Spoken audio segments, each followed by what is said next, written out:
Assalamualaikum warahmatullahi wabarakatuh dan salam sejahtera. Bersama dengan anda, saya Cikgu Falahuddin bin Wahid.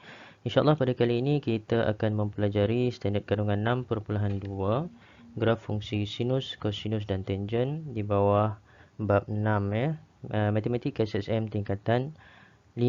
So di antara aplikasi penggunaan graf fungsi trigonometri ini dalam kehidupan seharian adalah seperti graf elektrokardiogram, iaitu graf yang menunjukkan keadaan jantung kita, dan juga penggunaan alat osiloskop, kajian yang melibatkan pasang surut lautan dan juga ombak,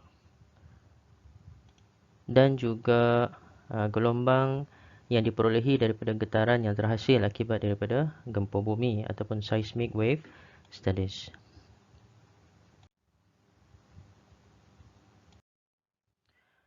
Sebelum kita terus kepada melihat bentuk graf normal, graf fungsi sinus, kosinus dan tangen, eloklah kiranya kita mengenali dulu apakah itu yang dikatakan sebagai bulatan unit.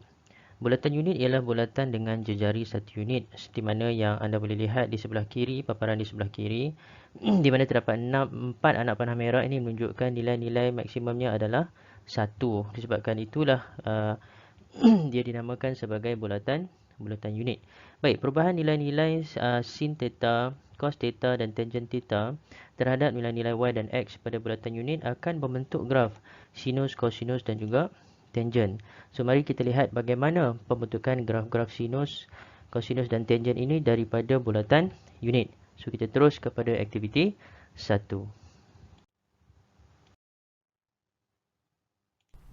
Baik, untuk aktiviti yang pertama ini, mari kita lihat bagaimana bentuk graf sinus daripada bulatan unit. Sebelum itu kita lihat dulu pada paksi y ini bermula dengan 0 darjah sehingga ke 360 darjah.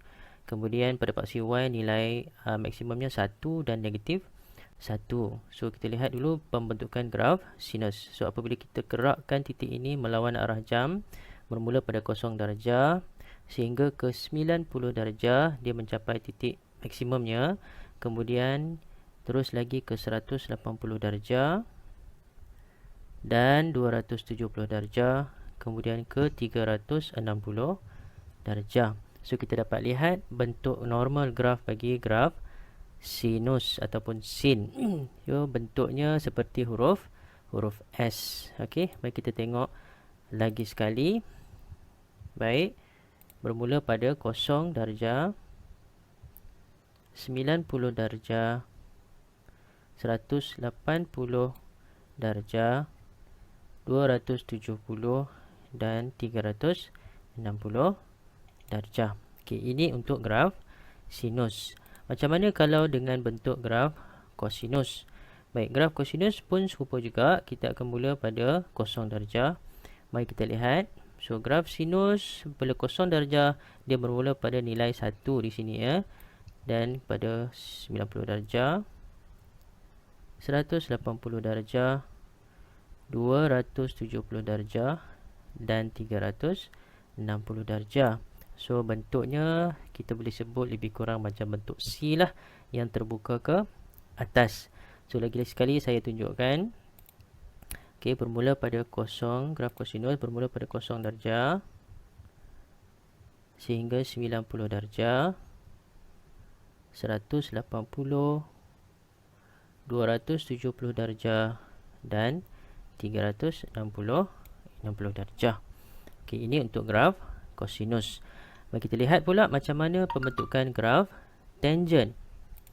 Okey, graf tangen pun serupa. Kita mula pada 0 darjah sehingga ke 90 darjah, terus ke 180 darjah, 270 dan 360 darjah. Okey, ini graf normal untuk graf tangen. Kalau perhatikan, graf ini tidak bersentuh pada 90 darjah dan juga 270 darjah. Kenapa, kita akan terangkan lebih terperinci pada slide yang berikutnya. Sebelum itu, mari kita lihat lagi sekali bagaimana pembentukan graf tangen. 0 darjah, 90, 180, 270 dan juga 360 darjah. Okey, slide sebelum ini kita telah melihat bagaimana bentuk secara umum bentuk graf sin, graf cos dan juga graf tangent. So fungsi untuk ketiga-tiga graf ini ditulis sebagai y sama dengan sin x, y sama dengan cos x dan juga y sama dengan tangent x. Kita perhatikan balik bentuk umum kepada ketiga-tiga graf ini. Untuk graf sinus bentuknya seperti S. Bentuk graf cos seperti huruf C yang terbuka di sebelah atas. Manakala graf untuk tangent seperti tiga garisan ini, yang mana ia tidak menyentuh pada garisan 90 darjah dan juga 270 darjah. Okay, mari kita tengok dengan lebih terperinci sedikit satu-satu graf tersebut ya. Untuk graf sinus, kalau kita perhatikan pada gambar di sebelah kanan, graf sinus mempunyai nilai maksimum 1 apabila berada pada x 90 darjah. Ini kalau boleh tengok pada anak panah berwarna hitam ini, nilai maksimumnya 1 apabila x bernilai 90 darjah dan nilai minimumnya adalah negatif 1 apabila berada pada sudut 270 darjah. Dan graf sinus memintas pada paksi x pada tiga nilai sudut iaitu 0 darjah, 180 darjah dan juga 360 darjah, seperti mana yang ditunjukkan oleh ketiga-tiga anak panah kecil ini. Okey, dan dia memintas pada paksi y pada y sama dengan 0. Baik, mari kita beralih kepada graf kosinus. Untuk graf kosinus mempunyai nilai maksimum 1 apabila x sama dengan 0 dan juga x 360 darjah, seperti mana yang ditunjukkan oleh dua anak panah hitam ini. Memintas pada paksi x pada nilai 90 darjah dan juga pada sudut 270 darjah, ditunjukkan oleh dua anak panah merah. Dan memintas pada paksi y pada nilai y sama dengan 1. Baik, untuk graf tangent pula, nilai maksimum ialah infinity. Simbol seperti macam 8 terbalik ni. Dan nilai minimum juga adalah infinity. Ini bermaksud graf ini tidak akan sama sekali memintas pada sudut 90 darjah dan juga 270 darjah. So, dia hanya memintas pada paksi x pada nilai sudut 0 darjah, 180 darjah dan juga 360 darjah. Memintas paksi y pada nilai y sama dengan 0. So, nilai tangent 90 darjah dan 270 darjah ini tidak tertakrif ataupun kita sebut sebagai infinity. Baik, mari kita lihat pula bagaimana kesan perubahan pemalar A, B dan C bagi graf fungsi trigonometri. Baik, ketiga-tiga graf ini kita bacakan dulu fungsinya. Y sama dengan A sin bx tambah C, y sama dengan A cos bx tambah C dan juga y sama dengan A tangent bx tambah C. Yang mana A di hadapan ini adalah mewakili nilai bagi amplitude, B pula mewakili nilai tempo ataupun tempo fungsi, manakala C adalah nilai pintasan y ataupun kita boleh lihat kedudukan graf itu nanti sama ada dia bergerak ke sebelah atas ataupun ke sebelah bawah bergantung kepada nilai yang digantikan pada fungsi-fungsi graf tersebut. Okey, kita tengok dulu di sebelah kanan, gambar di paparan di sebelah kanan ini. Kita tengok dulu apakah yang dikatakan sebagai amplitude. Baik, kalau kita tengok dekat sini ditunjukkan amplitude ini. Kejap ya. So, amplitude ini adalah jarak maksimum yang diukur daripada garis keseimbangan. So, garis tengah ini adalah garis keseimbangan. So, ini nilai maksimum ke garis keseimbangan ini kita sebut sebagai amplitude. Baik. Macam mana pula dengan tempoh? Okey, tempoh adalah dipanggil kitaran lengkap. Kitaran lengkap pembentukan graf itu ya. Kalau contoh kita tengok sebelum ini daripada nilai 0 darjah sehingga 360 darjah. So, bentuk S ini adalah tempoh T. Ataupun tempoh ini juga boleh dibaca daripada puncak ke puncak. Okey, ini juga sebagai tempoh ataupun daripada lembangan ke lembangan juga dikenali sebagai tempoh. Okey, so amplitude tadi.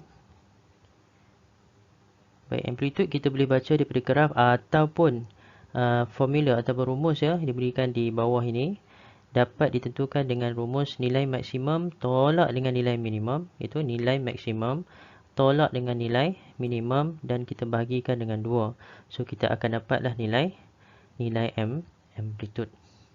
Baik, untuk lebih memahami apa yang berlaku kepada bentuk-bentuk graf sin, cos dan juga tangent apabila nilai-nilai A, B dan C ini digantikan dengan nilai-nilai tertentu, kita akan lihat pada aktiviti yang kedua.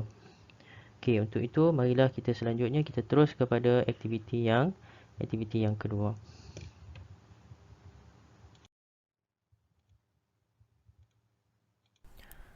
Baik, untuk aktiviti yang kedua ini kita akan melihat apakah perubahan yang akan berlaku kepada bentuk graf sinus, kosinus dan tangent apabila nilai-nilai pemalar A, B dan C berubah.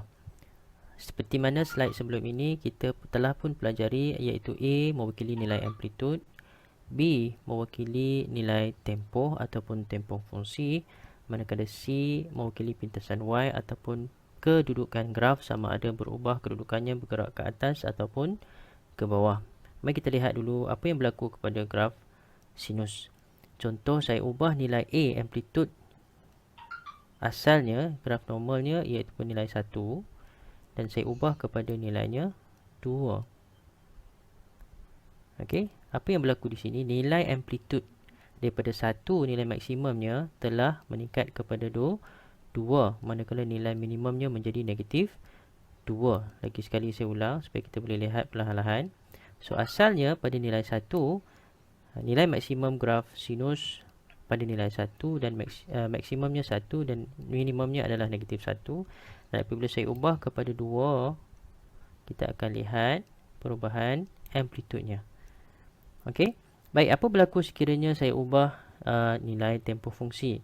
Saya kekalkan nilai amplitude dia asal kepada 1 dan cuba kita lihat sekiranya saya ubah nilai tempoh fungsinya kepada 2. Okey, apa yang berlaku di sini?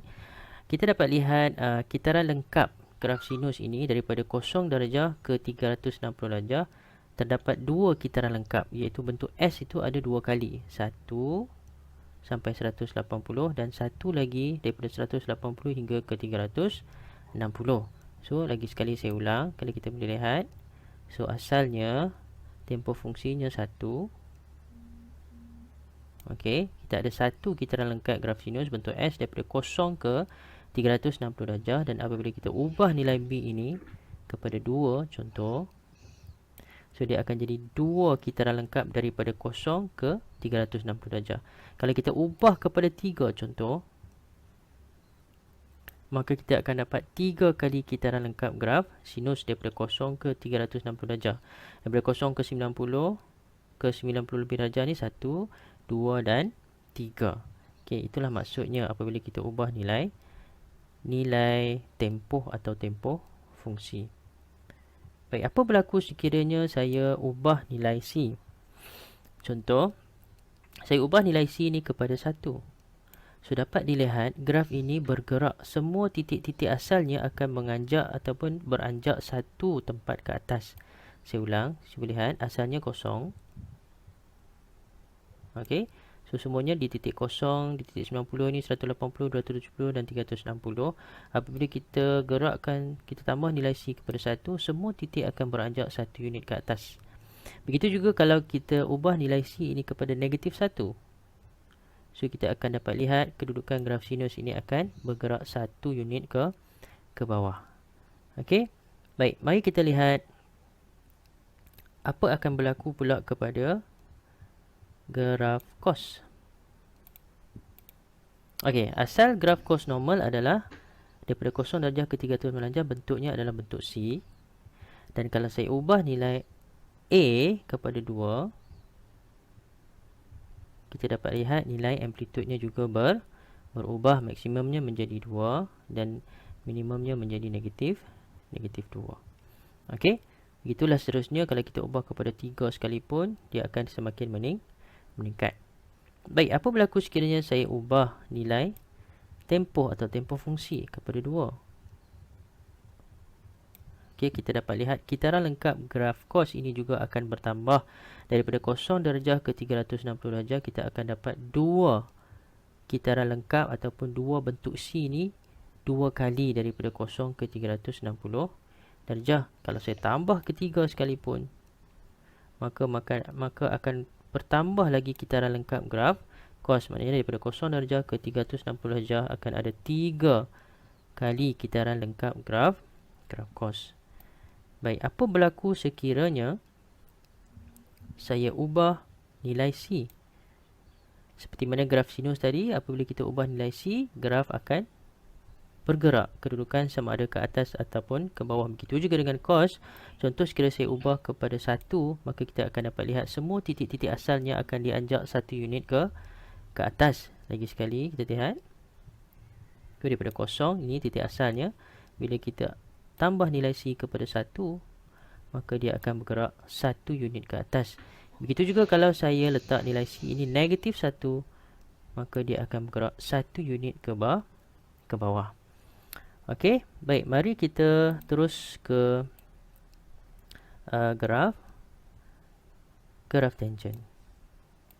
Baik, ini adalah bentuk asal graf tangent ya. Bermula pada 0, di sini naik ke 90, dia tak akan menyentuh 90, infinity. Kemudian daripada 90 ke 270 dan 360. So, apa berlaku apabila saya ubah nilai A? So, graf ini akan memanjang ataupun menegak. Okey, ini saja perubahan yang berlaku. Kemudian, apa berlaku sekiranya saya ubah nilai B? Nilai B adalah tempoh fungsi. Nampak apa perubahan yang berlaku? Contoh, saya ubah nilainya kepada 2. Okey, kita dapat lihat dia punya kitaran lengkap graf tangent juga bertambah. Dan apa berlaku sekiranya saya ubah kepada nilai C-nya saya ubah? Okey, pada asalnya dia berada di sini. Contoh, saya ubah kepada 0, ubah kepada 1, kita dapat lihat semua titik-titik asalnya akan dianjakkan 1 unit ke atas, dan kalau negatif 1 akan dianjak ke 1 unit ke bawah. Okey, itulah perubahan yang kita dapat lihat kepada ketiga-tiga graf sinus, kosinus dan tangent apabila nilai-nilai pemalar A, B dan C berubah. Okey, so kita telah pun melihat apa yang berlaku kepada bentuk graf sinus, kosinus dan juga tangent apabila nilai A, B dan C kita ubah. Baik, mari kita tengok beberapa contoh soalan untuk lebih memahami bagaimana perubahan-perubahan itu berlaku. Baik, mari kita baca dulu soalan yang tertera pada gambar di ruangan sebelah kanan ini. Rajah di sebelah menunjukkan graf fungsi Y sama dengan sin X bagi tempoh 0 darjah sehingga 360 darjah. So, soalannya, lakar setiap fungsi trigonometri berikut pada paksi yang sama. Alright, awak diberikan satu bentuk graf normal. Graf Y sama dengan sin X daripada 0 darjah hingga 360 darjah.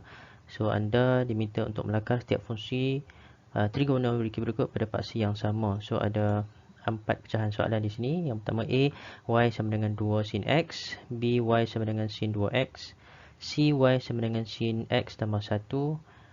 Dan D, Y sama dengan 2 sin 2X. Baik, kita tengok dulu penyelesaian untuk A.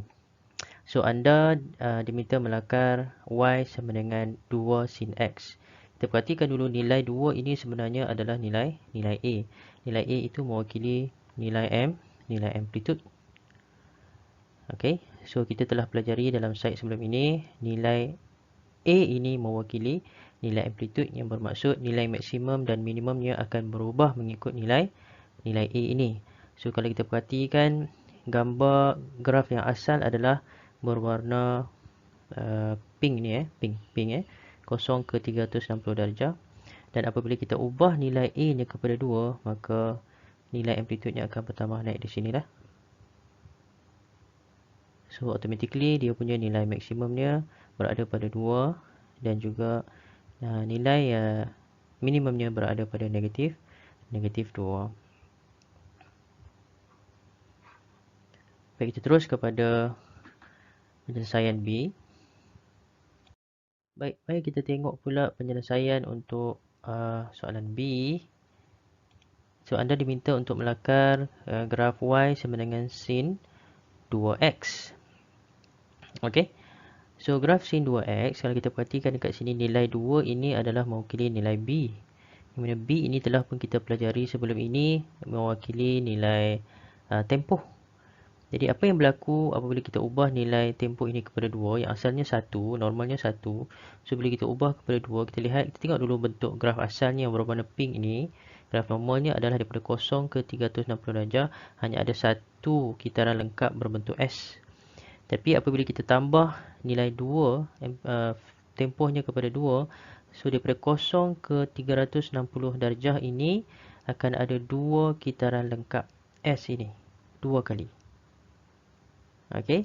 Kita boleh dapat kat sini. So, walaupun kalau kita tengok nota kat sini B sama dengan 2, dengan kaedah cara dia macam mana dia buat? 360 darjah dia bahagikan dengan 2. So, satu kitaran lengkap berada pada nilai 180 darjah. Okey, harap boleh ikut ya.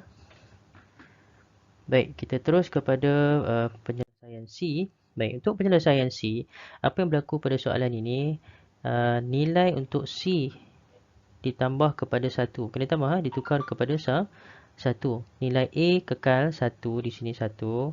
Nilai B juga 1. Dan pada kali ini, nilai C-nya berubah kepada 1. So, apa yang berlaku? Nilai C ini telah pun kita pelajari sebelum ini, iaitu kedudukan graf itu. Sama ada dia bergerak ke atas ataupun ke bawah. So, dalam kes ini, tambah 1 bermaksud semua titik-titik inilah.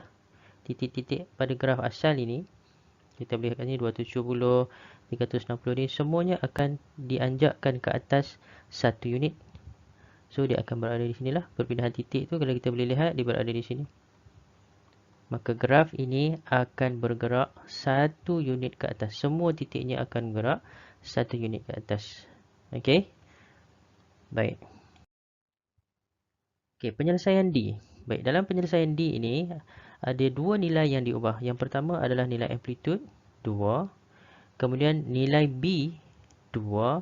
Tetapi nilai C-nya kekal normal lah. C-nya kosong lah. Maksudnya tidak ada nilai untuk nilai C. Apa berlaku? Mari kita tengok. Nilai A amplitude kita dah pelajari sebelum ni. Daripada maksimum 1 dia akan naik kepada 2. Kalau kita boleh lihat kat sini dia naik kepada 2. Manakala nilai B adalah tempoh. So, jadi grafnya akan naik tinggi ke sini. Ke 2. Okey, dan minimumnya akan jadi negatif 2. Namun, kitaran lengkapnya akan jadi 2 kali. Maknanya akan ada 2 kali graf berbentuk S ini. Sebab nilai B-nya diubah kepada 2. Okey. Baik, kita tengok lagi beberapa contoh soalan. Ada 2 lagi contoh. Kita baca soalan dulu ya. Lakar setiap fungsi trigonometri berikut bagi julat 0 darjah hingga 360 darjah untuk A. Y sama dengan 2 cos X tambah 1. Yang ini untuk graf cos lah sebab ada cos.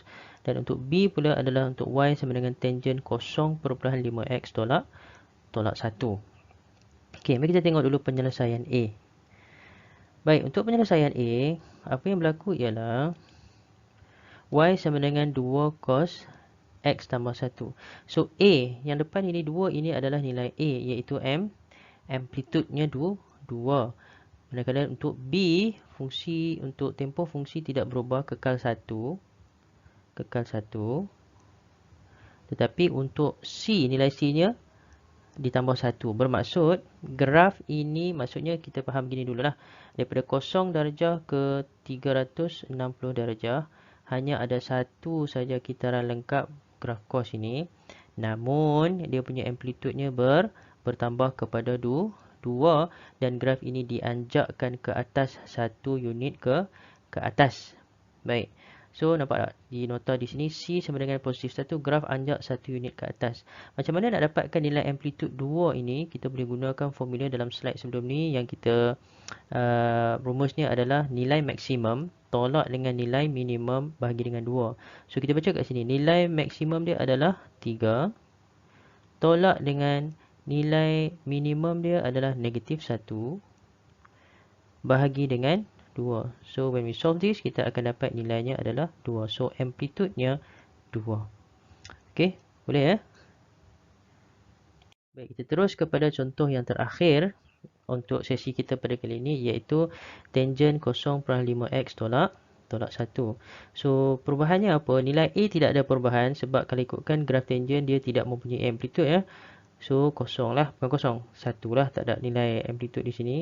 So 0.5x adalah nilai tempoh fungsi, dan tolak 1 ini bermaksud pergerakan ataupun kedudukan graf itu sama ada dianjakkan ke atas atau ke bawah. So mari kita tengok kat sini.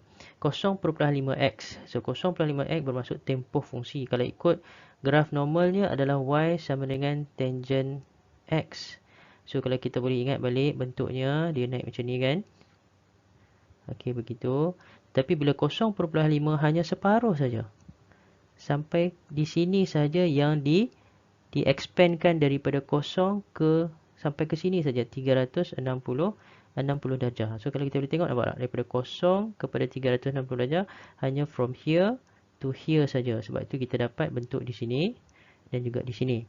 Baik, tetapi kenapa dia bermula pada negatif 1? Sebab dia punya nilai C dia diletakkan pada nilai negatif 1. Sebab tu instead of dia bermula pada 0, asalnya graf asalnya di 0, tetapi dia bermula pada negatif 1. Okey, so kita dah cover dua lagi contoh soalan di sini. So saya harap anak-anak sekalian bolehlah faham, dan sekiranya tak faham bolehlah ulang video ini beberapa kali untuk dapat mendapat lebih kefahaman. Baik, terima kasih. Saya rasa itu saja untuk saya pada kali ini. So saya mohon maaf sekiranya terdapat kelemahan. Segala kelemahan dan keburukan itu adalah daripada diri saya, dan yang baik itu adalah daripada Allah Subhanahu Wa Taala. So itu saja, jumpa lagi. Assalamualaikum warahmatullahi wabarakatuh.